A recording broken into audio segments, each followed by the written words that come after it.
I watched Amy Schumer's new movie, Kinda Pregnant, So You Don't Have to. And it's bad. This review includes spoilers.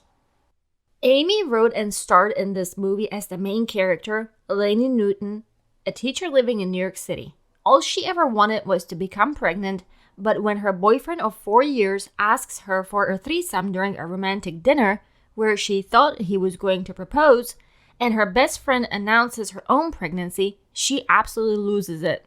She accidentally runs into a guy at a coffee shop. She kinda likes him, but beyond this short encounter, it doesn't go anywhere. They don't even exchange numbers. She just learns that his name is Josh. While shopping with her best friend, she finds a fake pregnancy bump sitting on a counter at a store. She puts it on and instantly likes how the shopkeeper treats her, thinking that she's pregnant.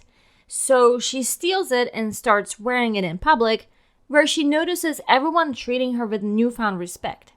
She stumbles into a yoga class for pregnant women, where she face plants onto her fake baby bump and freaks out, terrified that people will discover her lie. One of the women in the class stands up for her and yells at the others for trying to check on her. They walk outside, where they bond over their pregnancies and become friends.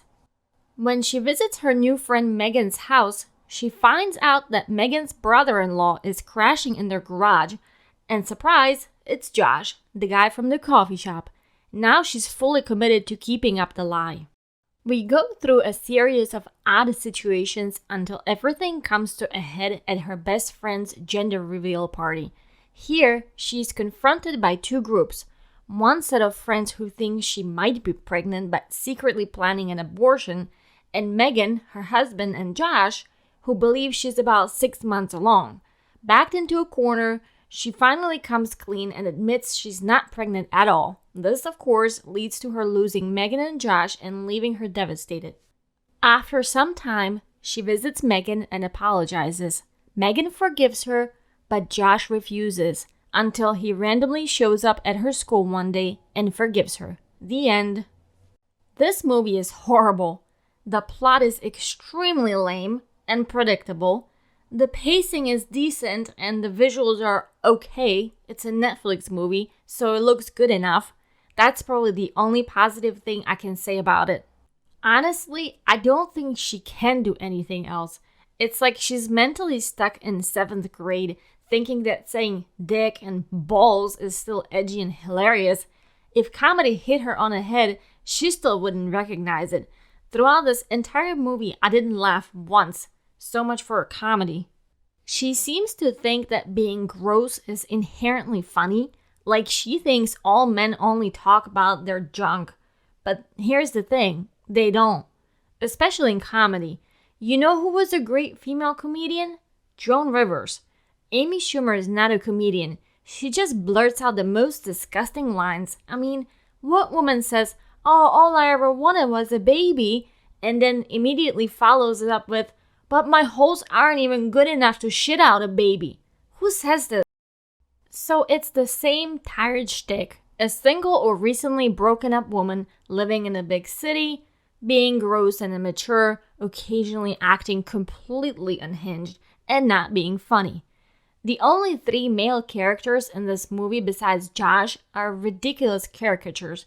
Either they're complete idiots or over-the-top douchebags. The dialogue and situations are written in such an exaggerated, absurd way that they're supposed to be funny, but guess what? They're still not. This movie sucks. Amy Schumer's acting, writing, and comedy sucks. She's just not funny and never will be. So let's summarize this movie. We have raunchy and gross humor, check. Over-the-top self-deprecation, check. I'm just like one of the guys persona, check. I'm a mess, but it's cute, trope, check. Overacting, check. Playing the same character in every movie, check. Kinda Pregnant is kinda awful. Actually, scratch that. It's absolutely awful. Amy Schumer once again proves that her style of humor is played out, forced, and is just not funny. The writing is lazy, the jokes are gross and unfunny, and honestly, I have no idea how this even got funded. Who looked at the script and thought, yeah, let's throw some money at it? Anyway, let me know in the comments what you thought. If you haven't seen it, for the love of God, please don't waste your time. If you somehow liked it, I need to hear why. Don't forget to like and subscribe. Until next time.